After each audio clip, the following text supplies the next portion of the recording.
저는 15년 전에 사랑의 교회의 후원 속에서 개척을 했습니다. 수지의 상가 4층에서 여러분들의 재정적인 또 개척 멤버들의 헌신 속에서 시작을 했는데, 제가 상가 4층에서 개척을 할 때 이제 그 밑에 주차도 할 수 없고 음식점 있고 또 매일 밑에서 주차 전쟁하고, 근데도 이제 상가 4층 예배당에 막 꽉 차고 그러는 거예요. 어느 날 새벽에 이제 기도했어요. 하나님께, 제가 뭐 남보다 설교를 잘하는 것도 아니고 근데 왜 이렇게 교회가 성장하죠? 근데 주님께서 제게 그러셨어요. 지금 사랑의 교회 성도들이 너를 위해서 기도하고 있다. 근데 제가 그게 정말 충격처럼 너무 선명하게 들렸었어요. 그래서 제가 이 시간을 통해서 기도해 주신 분들께, 또 아니 모든 우리 사랑의 교회와 성도님들께 정말 진심으로 감사드립니다. 저희가 더라고 하는 의미는 teaching, healing, evangelizing, 가르치고 치유하고 전파하는 그것의 약자를 따가지고 더 사랑의 교회예요.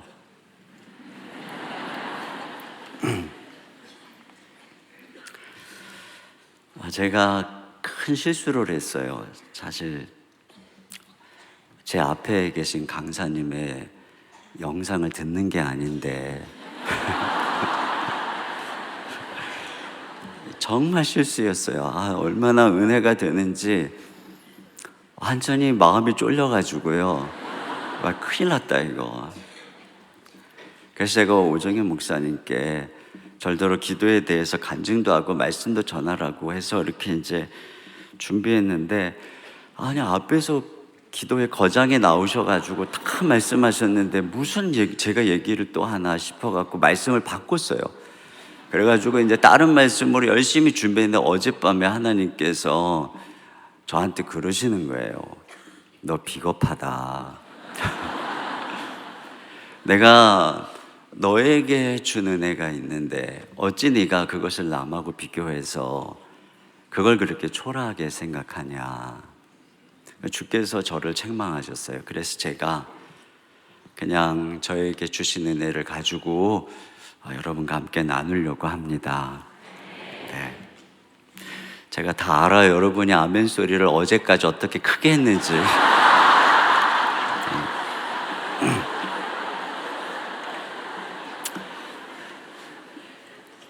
사실 좀 아멘 타이밍을 제가 잘 드리는 법을 몰라요. 그러니까 알아서 해주시기를 부탁드립니다. 우리가 기도할 때 마음이 평안할 때가 있어요. 그러면 대부분 이제 기도가 응답 되기도 하고, 하나님께서 내 기도를 들으시겠구나, 이제 이런 생각을 하잖아요. 근데 이제 어떤 경우에는 내가 열심히 기도해서 마음이 평안했는데도 불구하고 상황이 안 좋게 되는 경우도 있어요.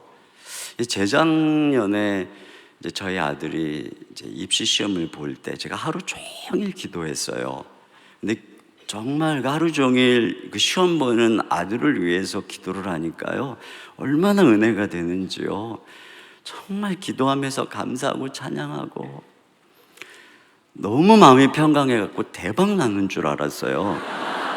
근데 이제 아이가 저녁에 이제 다 그 답을 맞추더니 갑자기 자기 방에서 괴성을 지르고 주먹으로 벽을 꽝꽝 치고, 근데 결국은 이제 재수를 하게 되었어요. 이제 이제 작년이죠. 이제 몇 달 전에 이제 우리 막내가 또 고3이어가지고요. 또 제가 열심히 기도했어요. 하루 종일. 우리 막내 공부 잘하거든요. 근데 진짜 마음이 평강하고요.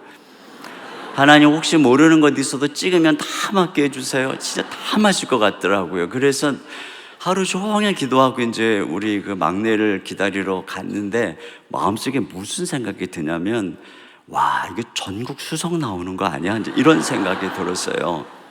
근데 이제 우리 딸이 저를 딱 보자마자 하는 말이, 아빠 나 재수해야 될 것 같아요, 이거였어요.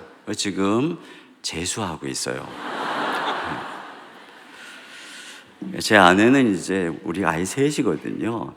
첫 달부터 지금 5년째 고생을 하고 있어요. 그러니까 이렇게 기도하고 평안한데 약속을 받았는데 상황이 절망적으로 변화되는 경우가 있거든요. 그러니까 아브라함 같은 경우에도 무자할 때 어느 날 하나님께서 약속해 주셨어요. 내가 너로 큰 민족을 이루겠다. 하늘의 별처럼 바다의 모래처럼. 근데 그 세월이 지나가면서 점점점 늙어가고 나이가 100세가 돼가지고 자기 몸은 죽은 것처럼 되었고, 아내는 이제 생리가 끊어져서 죽은 몸이 돼버렸어요. 분명히 하나님께서 약속을 해주셨는데 상황은 점점점 악화돼 가는 거예요. 근데 바로 그런 일이 우리가 지금 읽은 야이로에게 일어났어요. 딸이 위중하니까 회당장인 그가 체면에 불구하고 예수님 발 앞에 무릎을 꿇고, 예수님 빨리 우리 집에 가셔서 제 딸 좀 고쳐주세요. 그래서 예수님께서 알았다. 그리고 회당장과 함께 가시기 시작했어요. 이게 뭐죠? 기도 응답이죠. 그러니까 당연히 이제는 됐구나. 이제는 예수님이 내 기도 응답해 주셨고 나와 함께 가니까 이제는 됐어. 마음에 아마 평강이 있었을 거라고요. 그런데 중간에 집에서 전갈이 왔어요. 뭐라고 전갈이 왔냐면, 딸이 방금 죽었습니다, 이렇게 전갈이 왔어요. 분명히 예수님과 함께 출발했거든요. 예수님이 알았어 그러셨거든요. 근데 상황이 악화돼 버렸어요.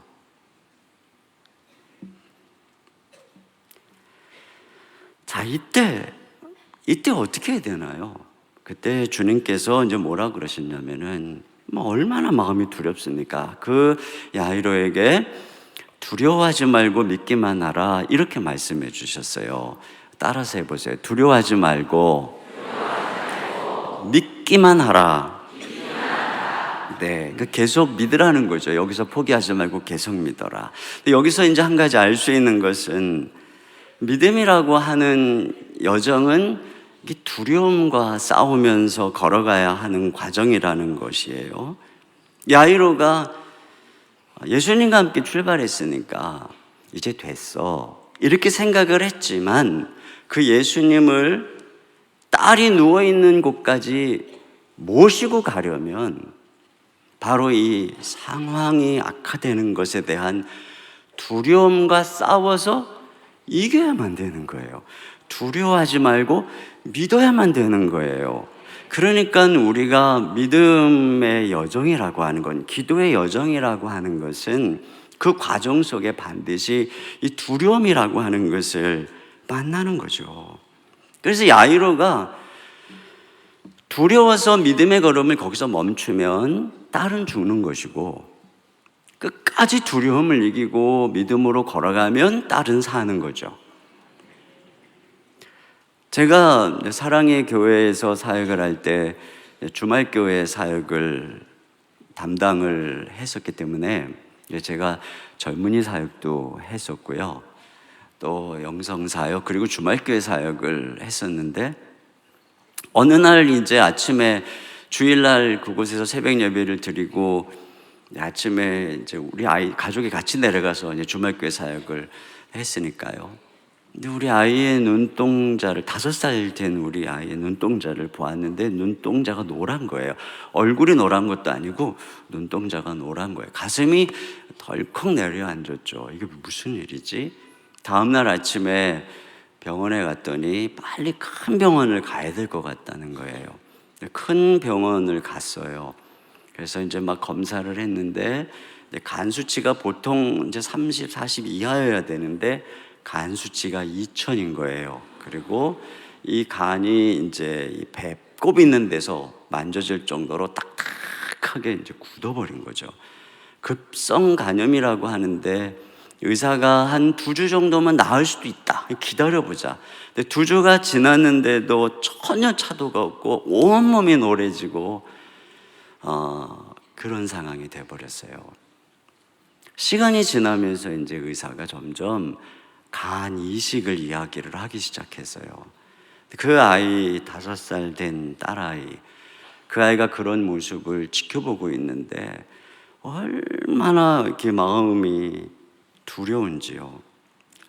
옆에서 뭐 어떻게 될까봐 막 고열에 시달리기도 하고 그런 그 아이를 지켜보고 있을 때 막 안절부절하는 것이죠. 그때 뭐 제가 할 수 있는 것은 아무것도 없고, 그때 제가 할 수 있는 것이라고는 기도밖에 없잖아요. 기도를 해야 되는데 기도를 하려고 무릎을 딱 꿇으면 눈을 감는 순간에 우리 딸이 잘못되면 어떡하지 하는 그 두려움이 그냥 목을 꽉 눌러가지고요, 기도를 할 수가 없는 거예요. 그 두려움에 짓눌려가지고 제 기도가 하늘로 올라가지 못하고 땅바닥에 추락을 하는 것입니다. 너무 답답하더라고요. 내가 할 수 있는 건 하나님께 기도할 수밖에 없는데 기도를 못하고 있는 내 자신이, 그때 제가 이 두려움과 싸워서 이기기 전에는 내 기도가 하나도 하나님께 한 걸음도 나갈 수 없다는 것을 깨닫고 매 순간 두려움과의 싸움이었어요. 그러니까 이와 같이 우리가 믿음으로 걸어가는 과정은 두려움과 싸워서 이기는 과정입니다. 마라톤의 출발은 우르르 하는데 이제 마지막에 들어오는 사람은 적은 것처럼 처음에는 야이로처럼 주님께 나가서 막 기도하는데 끝까지 두려움과 싸워서 이 완주를 하는 사람은 아주 적다는 것이죠. 우리가 꼭 이거 기억해야 됩니다. 믿음으로 걸어가는 과정은 두려움과 싸워서 걸어가는 여정이다 하는 것이죠.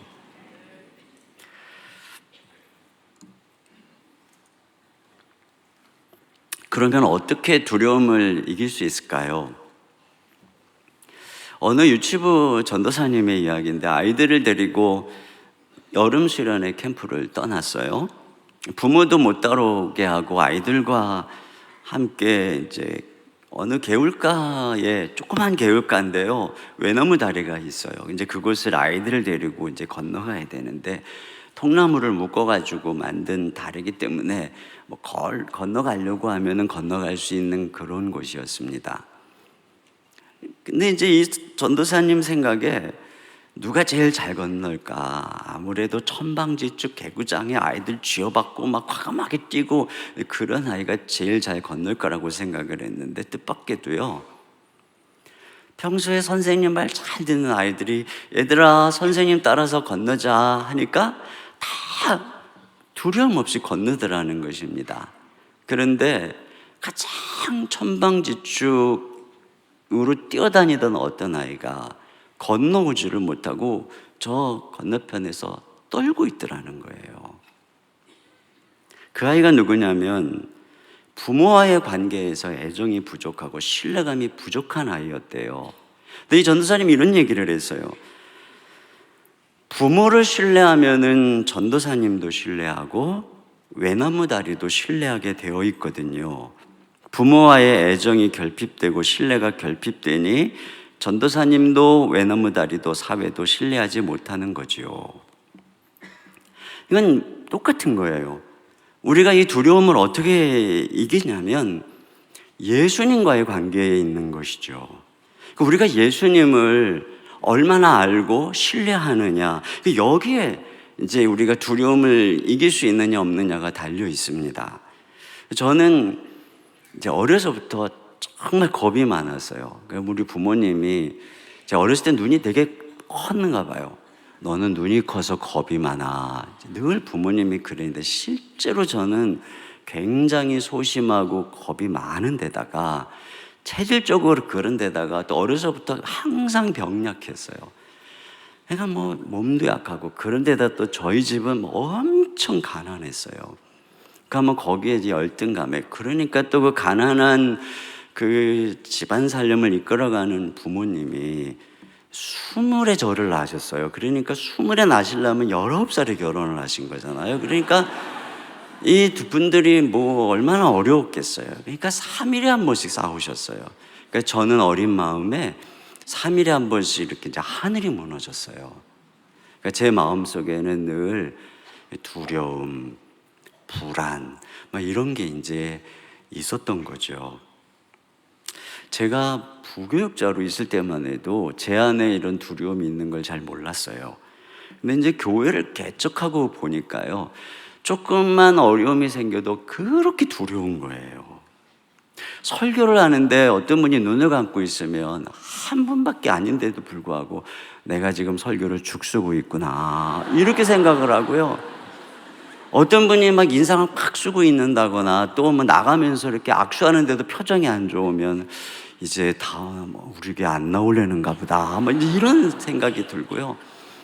예배를 마치고 이제 집에 가서 가만히 생각하면 그냥 모든 게 다 불안하고 걱정되고, 조금만 누가 이제 뭐 저에게 불안을 하고 이렇게 비난을 하고 그래도 그렇게 마음이 불안하고, 또 내가 신뢰하던 어떤 분이 이제 교회를 떠나면 뭐 그냥 몇 주씩 막 침울해지고. 요즘에는 이제 우리 부목사님들이 성도님들 상황을 이제 이렇게 신방 보고서를 주는데, 늘 보면은 좋은 얘기는 자기들만 알고 항상 나쁜 얘기만 써서 이제 저한테 보고를 해줘요. 그러니까 이걸 보고 있으면 얼마나 힘든지 모르겠어요. 매주 이걸 이렇게 보고 있으면 그냥 교회가 금방 무너질 것 같고요, 내가 목회를 너무 못하는 것 같고 진짜 힘든 거예요. 그리고 여러분 아시죠? 사람이 가장 두려워하는 것을 이렇게 조사를 했는데, 첫째가 뭐냐면은 대중 앞에서 말하는 공포라는 거예요. 근데 세상에 제가 이런 공포를 매주 경험해야 되고, 제가 이 설교를 앞에 두고 얼마나 두려워 떨었을지 여러분 상상을 해보세요. 이렇게 많은 분들 앞에서. 이게 사실 어제 강사님 호 목사님이신가요? 네, 호 목사님 같이 이렇게 사자 같은 분은 막 뭐 이렇게 자극이 와도 누가 잠자는 사자의 코털을 건드리냐 이제 이러거든요. 근데 이제 저같이 이렇게 이제 토끼 같은 심장을 가진 사람은 거의 공황장애 수준으로 오는 거예요, 저에게는 이런 게. 그래서 제가 사실 너무 이런 게 힘들어서, 누가 그러더라고요. 검도를 배우면 마음이 담대해진다는 거예요. 내가 검도를 배워볼까? 번지 점프를 한번 해볼까? 어느 때는 하나님께 제가 이런 마음을 했어요. 하나님, 제 마음을 바위처럼 단단하게 해주셔서 누가 뭐라 그래도 상처 잘 안 받는 그런 사람 되게 해주세요. 제가 그런 마음을 막 품고, 이제 기도까지는 안 했고 이제 그런 마음을 막 품고 있는데, 우연히 또 제가 어떤 글을 읽었어요. 근데 그 글에 뭐라 그랬냐면, 바위는 찬바람과 광풍을 견딜 수 있지만 살랑거리는 미풍은 느낄 수 없다, 뭐 이렇게 되어 있더라고요.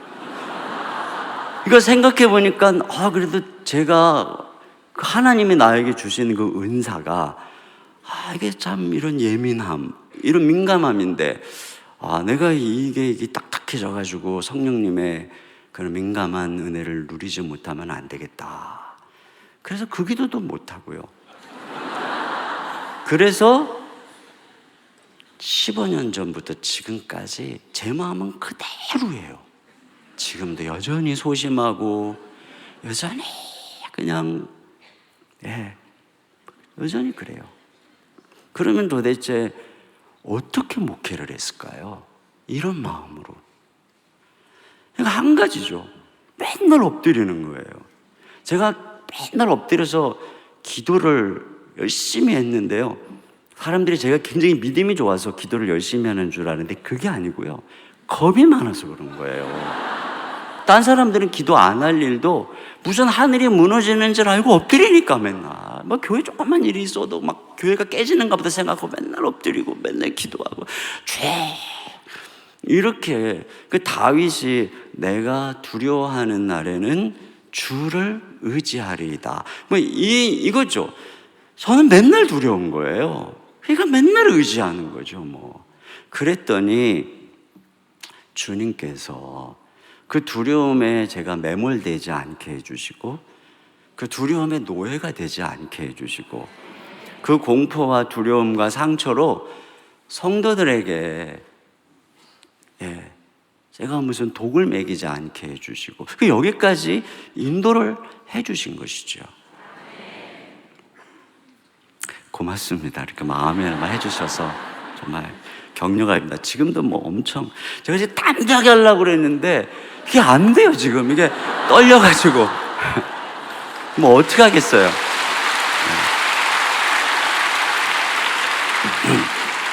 네, 그러지 마세요. 더 떨려요. 그러지 마세요. 그러면 이제 예수님께서 우리가 이 두려움을 그러니까 어떻게 예수님은 우리가 이 두려움을 이기게 해주시는 걸까요? 제가 언젠가 이게 스트레스가 뭐 늘 스트레스지만 너무 이제 스트레스가 심할 때가 있어요. 너무 스트레스가 심하니까 숨이 잘 안 쉬어지더라고요. 사람이 쓰러지는 게 무슨 과로 때문에 쓰러지는 게 아니고 이게 스트레스 때문에 쓰러지는 거잖아요. 그때 제가 누가복음을 묵상하다가 예수님이 겟세마네 동산에서 스트레스가 극에 달했구나 하는 것을 이제 묵상하게 되었어요. 학자들은 예수님이 실제로 십자가에 달린 시간보다 그 고통을 예견하고 앞에 다가올 십자가의 극심한 고통과 비난과 버림받음과 모욕 이것을 준비하고 기다리고 있을 때 주님의 고통과 그 스트레스가 극에 달했을 것이다 이렇게 이야기를 하는데 정말 그렇지 않겠어요? 아주 스트레스, 그러니까 원래는 우리가 죄인이니까 우리가 우리 죄 때문에 그런 스트레스, 두려움 속에 짓눌려야 되는 것인데 주님이 이제 우리 대신 그 모든 그 죄의 무거운 짐을 지시고 스트레스를 다 담당하고 계시는 그 모습이 그 겟세마네 동산의 예수님이었어요. 그래서 예수님께서 내가 심히 고민하여 죽게 되었다 이렇게 말씀을 하셨는데 근데 정말 예수님께서 너무 고민이 되고 스트레스를 받아가지고 거기서 죽으시면 안 되잖아요. 이거 너무 스트레스가 돼갖고 거기서 주님이 갑자기 심장마비로 쓰러지신다거나 거기서 막 뇌출혈로 쓰러지신다거나 그러면 예수님이 십자가를 어떻게 지시겠어요? 네? 그러면 안 되거든요.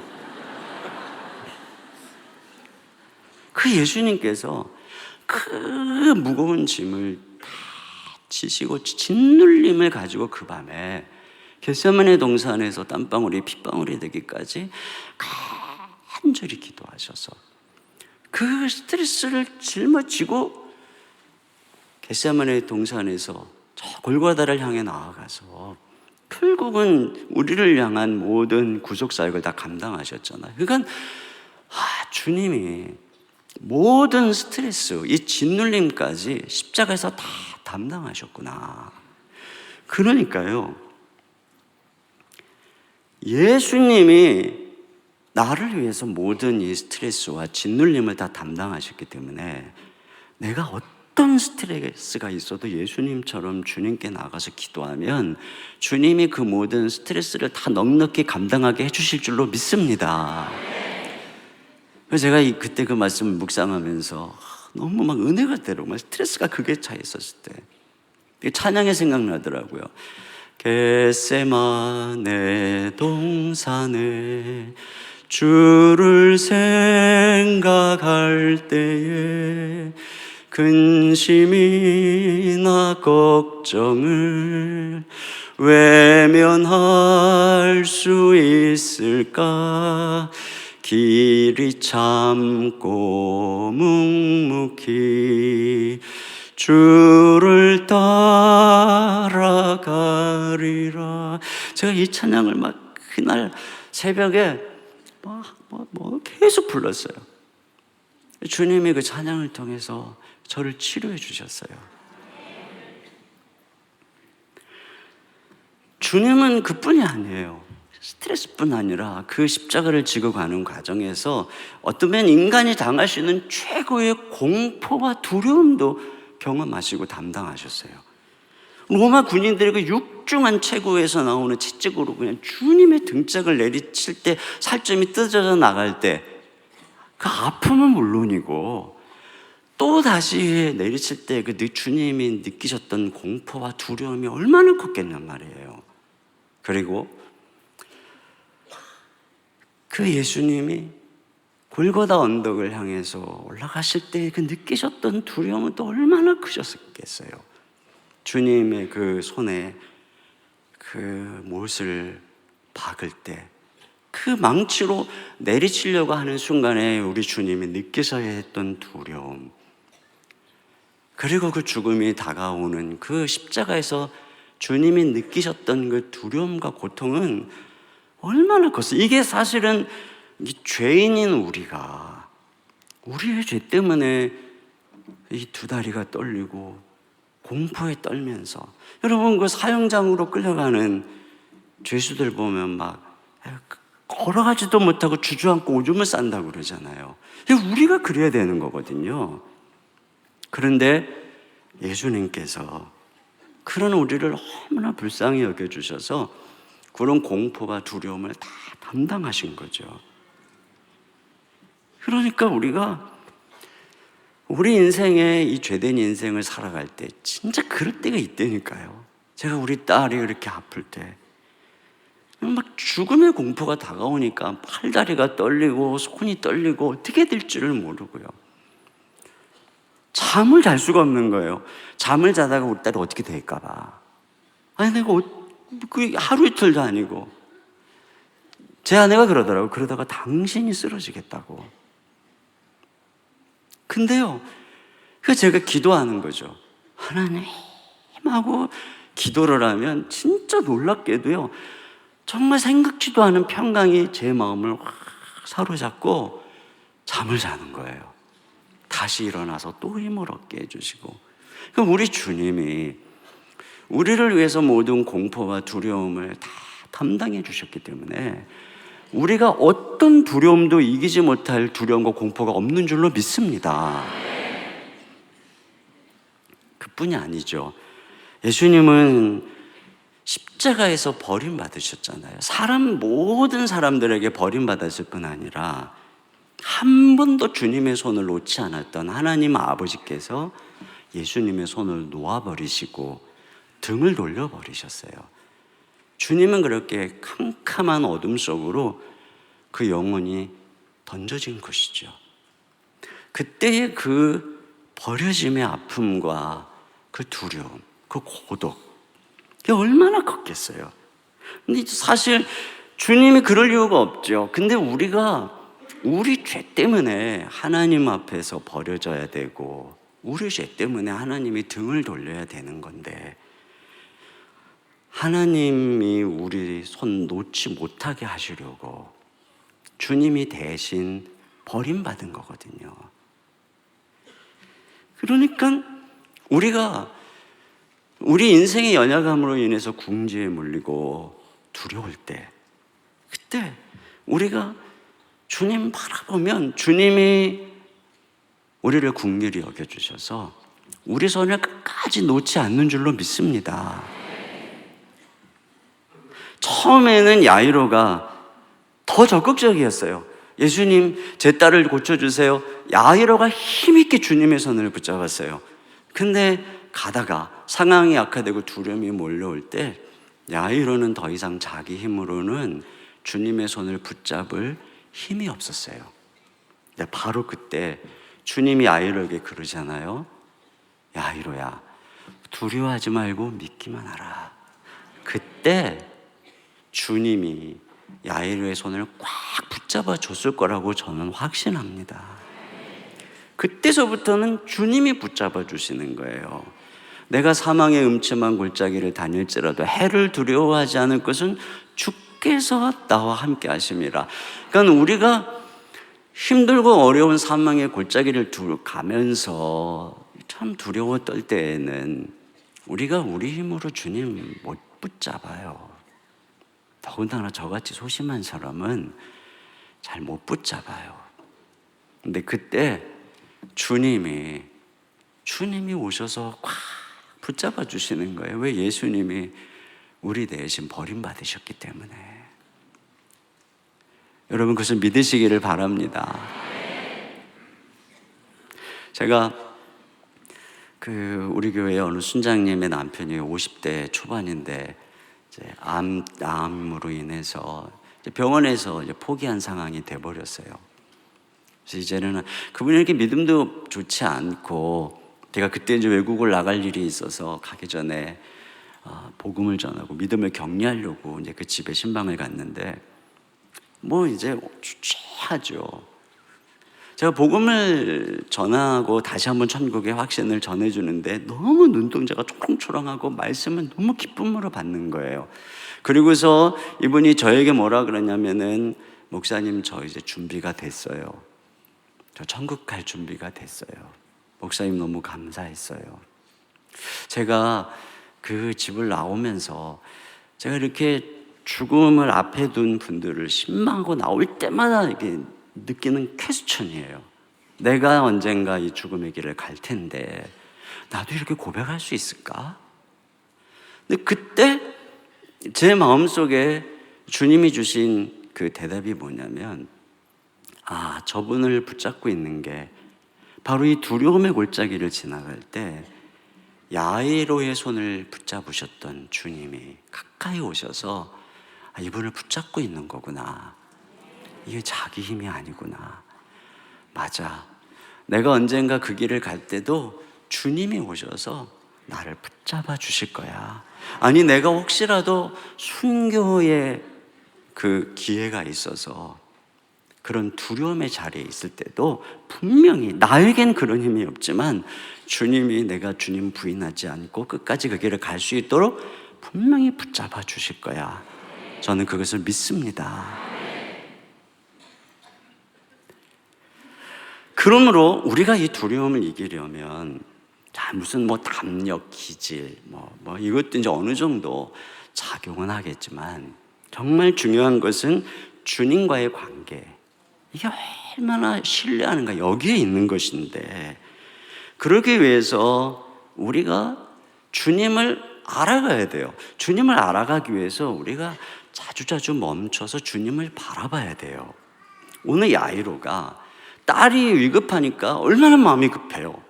주님 빨리 가시죠. 그러고 막 가는데, 여러분 아시는 것처럼 혈루증 여인이 껴들었어요. 뒤에 몰래 와가지고 옷자락을 만져가지고 병을 낳고, 그럼 막 주님이 누가 나를 만졌느냐 그러고 서가지고 나오라고 그러고 얘기하고, 그럼 막 야이로는 지금 급해 죽겠는데 말이죠. 이게 멈추고 있는 거예요. 근데 이 멈춤의 시간에 무슨 일이 일어났는지 한번 생각을 해보세요. 여기 혈루증 여인, 이 끼어든 혈루증 여인의 믿음이 야이로의 믿음보다 한 단계 위라는 걸 알 수 있는 게 뭐냐면은, 혈루증 여인은 이 야이로는 예수님에게 우리 집에 오셔서 손을 얹어서 내 딸을 낫게 해주세요 그랬거든요. 근데 혈루증 여인은 예수님 뒤로 몰래 가서 옷자락에 살짝 손만 대도 내가 나음을 입을 거라고 믿은 거예요. 그러니까 여인의 믿음이 예수님을 더 크게 믿는 것이죠. 그러니까 여러분, 우리 주님의 크심은 우리 믿음의 크기만큼 나타나는 것이잖아요. 그러니까 여인의 이 특별한 믿음, 이 끼어들었지만 특별한 믿음을 통해서 지금 이 야이로는 예수님이 어떻게 옷자락만 만져도 12년이 된 혈루병이 낫는단 말이냐, 깜짝 놀라는 그런 일이 벌어진 것이지요. 자기가 모시고 가는 예수님이 이 멈춤의 시간을 통해서 내가 생각한 것보다 큰 분이구나, 이것을 깨닫게 된 것입니다. 도대체 저분이 누구시길래 저 모든 의원도 고칠 수 없었던 그 여인이 옷자락만 만져도 나은 것일까? 이렇게 멈춤의 시간에 그는 주님을 바라보고 그 예수님에 대한 눈이 열려진 거죠. 근데 바로 그 순간에 전갈이 온 거예요. 집에서 딸이 죽었습니다. 이제 선생님을 더 괴롭게 하지 마세요. 이 엄청난 절망의 소식에 이 두려움이죠. 절망이죠. 근데 예수님이 너 두려워하지 말고 믿기만 하라고 하는 그 말씀에 야이로가 정말로 예수님을 믿기로 결단한 이유가 뭘까요? 여기 이 멈춤의 시간에 그가 혈루증 여인의 사건을 통해서 예수님이 어떤 분인지를 바라보는 시간이 없었다면 과연 주님을 끝까지 모시고 갈 수 있었을까요? 제 생각에 이런 생각이 들어요. 아무도 방해하는 사람이 없어서 빨리 갔어요. 어쩌면 집 문 앞에 딱 이르렀는데 안에서 곡소리가 들릴 수도 있는 거예요. 그럼 야이로가 그랬겠죠. 예수님 안녕히 가세요. 그랬을 거라고요. 그런데 절망의 소식을 듣기 전에 이 멈춰서서 예수님을 보았기 때문에 멈춤의 시간에 예수님을 알게 된 거예요. 저는 신학교 다닐 때 27, 8살, 9살 그때 이제 폐결핵이 걸려가지고요. 이제 웬만한 사람은 폐결핵 걸려도 약 먹고 좀 다 낫잖아요. 근데 워낙에 약골이다 보니까 폐결핵이 뭐 온갖 합병증으로 3년 내내 저는 신학교 들어갈 때요 수석으로 졸업해서 교수가 되겠다 그랬는데요. 이 폐결핵의 불면증에 온갖 합병증으로 수석은커녕 기어서 졸업을 했어요. 기어서. 이건 제가요, 이거 막 우리 다른 전도사님들은 막 달려가고 또 뭐 이제 캠퍼스에서 막 족구하고 뭐 어떤 분은 매일 조깅하고 저는 양지 바른 곳에 이러고 앉아가지고 제가 주님께 그러는 거죠. 주님, 제가 이제 28살인데 제가 이렇게 어떻게 이렇게 저를 이렇게 초라한 몰골로 만들어 놓으시나요? 사실 그때 저는 제가 이렇게 사람 구실하면서 살 거라고 생각을 못 했어요. 정말이었어요. 주님, 저 친구는 저만큼 달려가는데 왜 저에게 이러시나요? 제가 정상적인 사람으로 살 수나 있을까요? 사실 그때서부터 아프기 시작한 제 몸의 질병이요 40이 될 때까지 온전하지가 않았었어요. 그래서 제가 사랑의 교회에 있을 때 몸 약하고 아프기로 아주 소문난 목사였습니다. 그래서 성도님들이 저 때문에 기도의 짐을 많이 지고 제가 교회를 개척한다 그랬을 때 많은 분들이 말렸습니다. 그 몸으로 무슨 교회를 개척하냐 그러고 저한테 노골적으로는 말은 안 했지만 뒤에서 들은 얘기가 저 이인호 목사 따라가면 장례 치른다 가지 마라. 그래가지고 뭐 많은 분이 오시지도 않았고요. 어떤 분이요 매일 저에게 홈페이지를 들여다본대요. 그렇게 관심이 많아요 그랬더니 혹시 병원에 입원했다는 소식이 들리지 않을까 그랬다는 거예요. 근데도 정말 아쉽게도 한 번도 입원도 안 했고요. 40이 되면서부터 모든 병주머니가 뚝 떨어지고요. 박수 안 치셔도 돼요. 그럼 제가 더 떨려요. 그리고 저를 오랜만에 본 분들은 뭐라 그러냐면 옛날보다 얼굴이 좋아졌대요. 15년 전인데도 얼굴이 좋아졌대요. 그 회춘을 한다는 거예요, 전도로. 옛날에 하도 이렇게 사가가지고 이제 그렇게 이제 생각을 하는 거죠. 이유가 있어요. 그건 지금 말씀드릴 수는 없어요. 시간이 없고 주제가 달라서. 이유가 있어요. 그건 기도인데요. 그 얘기를 할 시간은 없고. 하여간요, 제 젊은 날의 시간이 고난의 시간이었거든요. 근데 제가 이제 목회를 하면서, 제가 목회를 하면서 얼마나 장애물을 많이 만나요. 수없는 장애물이에요. 근데 이 장애물을 넘을 수 있는 믿음의 날개가 언제 자랐나 생각해 보면 그게 전부 다 나의 멈춤의 시간.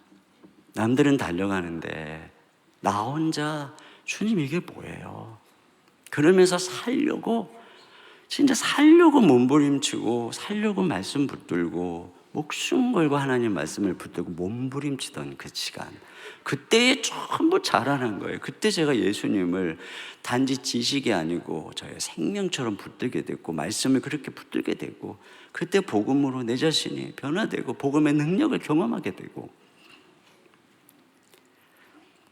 그러니까 중요한 것은 지금 얼마나 빨리 가냐 이게 아니라는 거죠. 그러니까 지금 진짜 중요한 것은 내가 얼마나 주님을 아느냐, 내가 얼마나 그 주님을 나의 주님으로, 내가 얼마나 그 주님을 큰 주님으로 알고 있느냐. 이게 내가 지금 믿음의 날개를 있느냐 없느냐 이 싸움인 거예요. 그런 면에서 주님을 알아가기 위해서 멈춰서 기도하고 말씀을 묵상하고 훈련에 참여할 수 있는 여러분 되시길 주의 이름으로 축원합니다. 그리고 혹시 고난이 와서 저처럼 여러분 가는 길에 뭔가 더디게 하면 그 시간이 주님, 내가 주님 바라보게 하는 시간이구나. 그때 더 말씀 바라보고 그때 더 기도하고, 그때는요 똑같이 말씀을 보아도 그냥 그 말씀을 생명처럼 붙드는 거잖아요. 온 힘을 다해서. 그때 우리 눈에 영광스러운 주님을 경험하게 되는 것이니까요. 그래서 믿음의 날개가 있으면 늦는 게 아니라 결국은 더 빨리 가게 되는 줄로 믿습니다.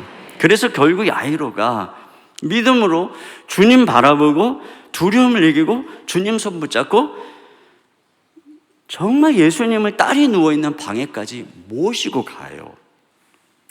자, 믿음의 여정을 완수한 것이죠. 끝까지 믿은 거예요. 그랬더니 예수님께서 딸을 살려주신 것입니다. 믿음의 여정을 완수해야 기적이 일어나요. 아브라함이 바랄 수 없는 중에 바라고 믿었어요. 그 믿음이 약해지지 아니하고 끝까지 믿었어요. 그랬더니 결국 100세에 아들을 낳는 기적이 경험된 것이잖아요. 이것처럼 믿음, 이건 처음부터 끝까지 믿어야 돼요. 처음부터 끝까지. 제 딸이 그렇게 위중할 때 제가 그때 그 당시에 이제 사택이 분당에 있었습니다. 그래서 이제 교회에서 사역을 하고 집으로 돌아갈 때마다 중간에 청계산 기도원이 있잖아요. 거기를 매일 밤마다 올라갔어요. 왜냐면 딸이 아프니까 제가 할 수 있는 게 그거밖에 없잖아요. 그것도 산 제일 높은 데 올라가서 그냥 기도하는 거예요. 쭉 내 딸을 살려주세요. 쭉. 어느 날도 얼마나 기도했는지는 모르겠어요. 뭐 내려가 봐야 할 일도 없고 집에 가봐야 맘만 답답하니까 그 산에서 내려가기도 싫더라고요. 쭉. 이게 기도하면 그 마음이 평강이 있고 확신이 생겨요. 그날도 그렇게 기도하고 내려왔어요. 주차장에서 시동을 부르릉 하고 거는데 그 당시에 이제 의료파업이 일어나가지고 병원에서 의사가요, 이 아이는 그냥 경과를 지켜봐야지 할 게 없다는 거예요. 집에 데려가라는 거예요. 그래서 우리 딸이 집에 있었거든요. 갑자기 그렇게 기도하고 충만하고 이제 하나님이 고쳐주실 줄로 믿습니다. 이제 그러고 이제 시동을 탁 걸려고 하는 순간에요, 무슨 생각이 딱 들어왔냐면, 야, 네가 기도한다고 딸이 낫냐? 좋은 의사, 좋은 병원, 좋은 약을 만나야지. 네가 기도한다고 딸이 나? 세상에 이 생각이 탁 들어오니까 갑자기 힘이 쫙 빠지고 절망이 확 물려들고 집에 갈 힘이 없는 거예요. 눈물이 나더라고요. 그래서 제가 거기서 멍하니 얼마를 앉아 있었는지 몰라요. 진짜 멍하니, 그렇게 멍하니 한동안 앉아 있었는데 주께서 저에게 말씀해 주셨어요. 지금도 생생하게. 아들아, 너 목사지. 네, 제가 목사입니다. 너 성경 말씀이 진짜라고 가르치는 목사지. 하나님은 살아있고 기도하면 하나님이 응답해 주신다라고 가르치는 목사지. 근데 너 지금 네가 기도하면 하나님이 들어주신다는 걸 지금 네가 믿지 않고 있으니 너는 네가 믿지도 않는 것을 성도들에게 전하는 사기꾼 목사가 되겠구나, 그러시는 거예요. 정말 그렇더라고요, 생각해 보니까. 그래서 제가 가만히 생각해 봤어요. 내가 사기꾼 목사가 되든지, 내가 믿지도 않는 걸 막 이렇게 말하는 사기꾼 목사가 되든지, 아니면 믿든지, 아니면 목회를 그만두든지, 뭐 이것 중에 하나더라고요. 목회 그만둘 수 없고, 목회를 하자니 사기꾼 목사가 될 수는 없고, 그건 내 선택지가 하나더라고요. 믿어야 되겠는 거예요. 그러지 않으면 이제 앞으로 사기꾼 목사가 되는 거니까. 그래서 생각해 보니까 믿어야 되겠네요. 그 생각해 보니까 믿는다고 또 손해볼 것도 없더라고요. 가만히 생각해 보니까 오히려 믿으면 기대할 게 있잖아요. 내가 거기서 인상 쓰고 분위기 잡는다고 나아지는 것도 없고, 오히려 믿음을 선택하는 게 더 나은 거더라고요. 그래서 결심을 했죠. 알겠습니다, 믿겠습니다. 그럼 믿으면 그럼 어떻게 해야 되지? 생각해 보니까 내가 정말로 하나님께서 내 기도를 응답해 주신다는 걸 믿는다면은 기뻐하고 감사해야 되겠더라고요. 그 생각해 보니까 지난 한 달이 넘도록 열심히 기도했는데 제가 하나님께 기뻐하지도 않고 감사하지도 않고 찬양하지도 않고 늘 조용하게 다녔어요. 산에 올라가서 주의 믿습니다 고쳐 주시옵소서, 그리고 내려가면서 다시 돌려주세요 이러고 다닌 거예요. 그리고 또 주의 고쳐 주시옵소서, 내려가면서 다시 돌려주세요. 그리고 생각해 보니까 주님이 고칠 시간이 없는 거예요. 내가 맨날 걱정 꽉 이러고 있으니까. 와, 제가 깨달았어요. 제가 기도하고 구하는 것은 잘했는데 기도하고 구한 것을 받은 줄로 믿는 일을 못한 거였어요. 아, 이게 내 문제였구나. 내가 기도하고 구하는 일은 열심히 해갖고 이렇게 산에 올라가서 부르짖고 기도했는데 그걸 하나님께 온전히 맡겨드리지 못하고 기도하고 구한 것을 받은 줄로 믿지 못하고, 그리고 혼자서 그냥 고민하고 근심하고 한순간이라도 내가 노심초사하지 않으면 딸이 어떻게 될까봐 하나님께 맡기지 못하고 그러고 다녔던 저 자신이 너무 막 회개가 되는 거예요. 그래서 그 순간에 결심을 했어요. 그 순간에 지금이라도 믿자. 그러니까 믿으려니까 어떻게 돼? 찬양을 해야 되잖아요. 뭐 찬양이 나올 기분은 아니었지만 그냥 했어요. 믿음으로 할렐루야 막 찬양하고 하나님 감사합니다, 주님은 살아계십니다. 그리고 막 찬양을 막 했더니 찬양이 나오더라고. 진짜로 막 하나님께 감사 찬양을 올려드리면서 집에 갔어요. 아내에게 얘기를 했죠. 아이는 잠들었고 이 아내에게 제가 기도원에서 있었던 얘기를 했어요. 그때 그게 언제냐요? 뭐 한 2시간 전쯤이겠지. 아이가 조금 전에 잠들었는데 여보, 그 눈동자가 조금씩 하얘지는 것 같았어요. 그러는 거예요. 와, 너무 궁금한데 자네는 이렇게 눈을 이렇게 볼 수도 없고 기다린 거예요. 다음날 아침 일어나자마자 아이의 눈을 딱 봤더니 세상에 지난 시간 동안 한 번도 변화가 없던 아이의 눈동자에 한 3분의 1쯤이 허연 게 보이고요. 그날부터 쫙쫙쫙쫙쫙쫙 줄어가지고 한 달 안에 완전히 나버렸어요. 그래서 하나님께 영광의 박수 올려드립니다. 그래서 의사가 어떻게 이런 일이 있냐는 거예요. 의사가 마지막으로 아이가 다 나았다라고 하는 그날 우리 아이 또래 어떤 아이가 진료를 받으러 왔는데 의사가 그러는 거예요. 저 아이가 이 아이랑 똑같은 증상이었는데 간 이식을 하고 지금 그런 어떤 그 면역 그 주사 치료를 받으러 왔다는 거예요.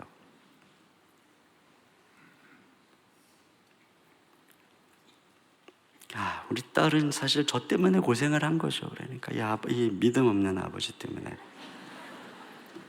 폴 투르니에가 신앙은 공중근의 고개와 같다 그랬거든요. 그러니까 이쪽 고개사가 이쪽 그 그네를 붙들고 쫙 가서 이걸 놔야 돼요. 그래야 저쪽 그네를 붙들고 저편으로 가는 거예요. 우리가 이걸 붙들고 쫙 그리고 맡기고 감사해야 돼. 안 놔. 그럼 다시 돌아가는 거예요. 쫙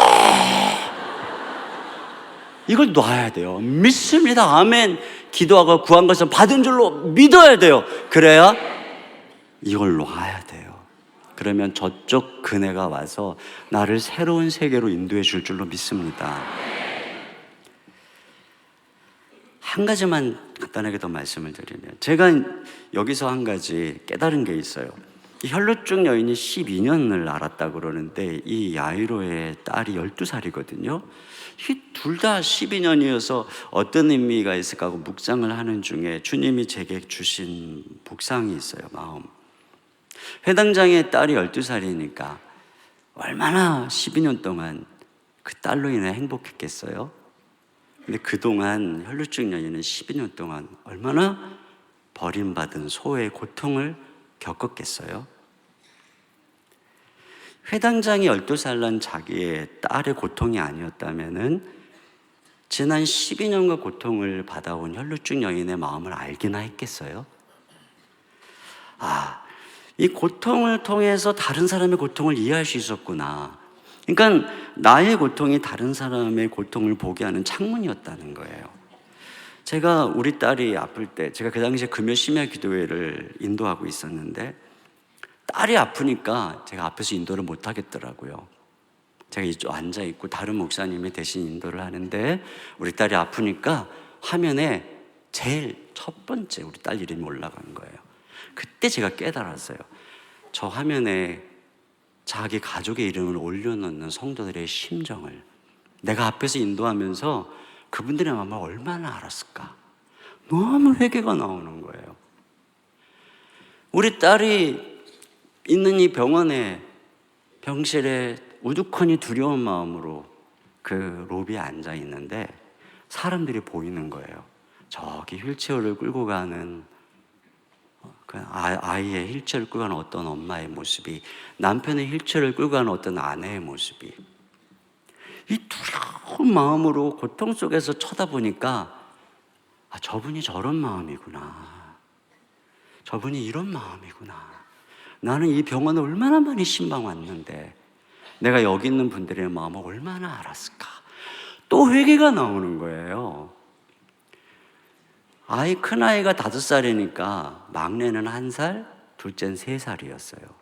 아이가 병원에 입원해 있을 때 엄마를 찾으니까 엄마를 두고 두 아이를 데리고 집에를 가는데 뒤에 카시트에 앉히고 막내가 1살 된 애가 우는 거예요. 엄마가 없으니까. 그 옆에 있던 3살 된 아들도 같이 우는 거예요. 나도 마음이 괴로우니까 나도 우는 거예요. 근데 아이가 울다가 숨 넘어가겠더라고요. 그래서 결국 내가 품에 안고, 그리고 간신히 운전하고 왔는데 잠이 들었어요. 간신히 그 아이를 이제 안고 3살 된 아들은 깨워서 걸려서 캄캄한, 예전 같으면 아파 하고 달려왔을 그 텅 빈 집문을 여는데 마음이 너무 아픈 거예요. 아이를 뉘우고 막내를 뉘우려고 그러는데 깽이네요. 또 우는 거예요. 진정시킬 길이 있어야죠. 그래서 아내가 막 그 당시 젖먹였으니까 젖먹이던 옷을 찾았어요. 그래서 입었어요, 제가. 그래갖고 이걸 이렇게 냄새를 맡으면 진정할까 해가지고, 그리고 간신히 재우고, 그리고 거실에 앉았는데 나는 새벽에 왔다가 밤늦게 집에 들어갔는데 아내는 이 세 아이와 이렇게 고생을 하고 있었구나. 집은, 친정은 여수고, 그 당시에 우리 아버님은 중풍으로 쓰러져서 어머님은 간호하느라고 돌보지도 못하는데 아이 낳고 이 셋을 걸리고 어떻게 키웠을까? 또 회개가 나오는 거예요. 주님, 딸만 건강하게 돌아오게 해주시면 제가 진짜 잘할게요, 주님. 지금까지 얼마나 제가 잘하는지 몰라요. 정말 잘하고 있어요. 네, 죄송합니다. 이것도 착각이겠죠. 우리 집 사람이 들으면. 제가 저의 이런 고통을 통해서 아픔을 알았어요. 주변 사람의 아픔을. 저의 고난이 세상을 보게 하는 창이 되었어요. 아마 야이로도 그랬을 것 같아요. 회당장으로서의 사역이 달라지지 않을까 싶습니다. 우리가 당하는 고통은 다른 사람을 치유하는 치유의 원동력이 되는 줄로 믿습니다. 정리하겠습니다. 믿음은 두려움과 싸우는 여정이에요. 두려워하지 말고 믿어야 됩니다. 어떻게 두려움을 이길 수 있느냐? 바로 주님을 의지해야 돼요. 주님만 의지하면, 신뢰하면 됩니다. 그러기 위해서 우리는 자주자주 멈춰서서 주님을 바라보아야 돼요. 그리고 그 주님을 끝까지 모시고 갈 때 결국은 역사가 일어나는 것입니다. 그리고 내가 당하는 고통은 다른 사람들의 고통을 치유하는 치유의 원동력이 있음을 알아야 돼요. 여러분의 고통 안에 사명이 있다는 사실을 알아야 되는 것이죠. 그래서 우리가 믿음으로 끝까지 걸어가서 기도 응답의 주인공이 되어지시기를 주의 이름으로 축원합니다. 하나님 아버지, 참으로 감사합니다. 우리가 걸어가는 여정은 두려움과의 싸우는 여정이라고 하는 사실을 배웁니다. 그러나 주님, 우리의 담력으로, 우리의 기질로는 그 두려움을, 인생에 다가오는 두려움 이길 수 없고, 주님이 우리 손 잡아주시기에, 우리가 주님 의지할 때에 우리의 모든 두려움을 담당하신 주님이 우리 손 붙잡아 주시기에 우리가 넉넉히 이기는 줄로 믿습니다. 주님을 멈춰서서 바라보며 주님을 더 알게 해주시고, 우리 주 예수 그리스도가 얼마나 놀라운 분이신지 더 깊이 깨달아 알게 해주셔서 믿음의 날개를 달고 걸어가게 하여 주시옵소서. 끝까지 믿게 해 주옵소서. 기도하고 구하는 것도 잘하지만 기도하고 구한 것을 받은 줄로 믿을 수 있도록 도와 주시옵소서. 또한 우리에게 있는 고통이 다른 사람의 고통을 치유하는 치유의 원동력이 됨을 믿음으로 바라보며 이 고통 속에서 인내하며 주님만 바라볼 때 우리 주님 사용해 주실 줄로 믿습니다. 회복시켜 주실 줄로 믿습니다. 주님 도와 주시옵소서. 예수님의 이름으로 기도하옵나이다. 아멘.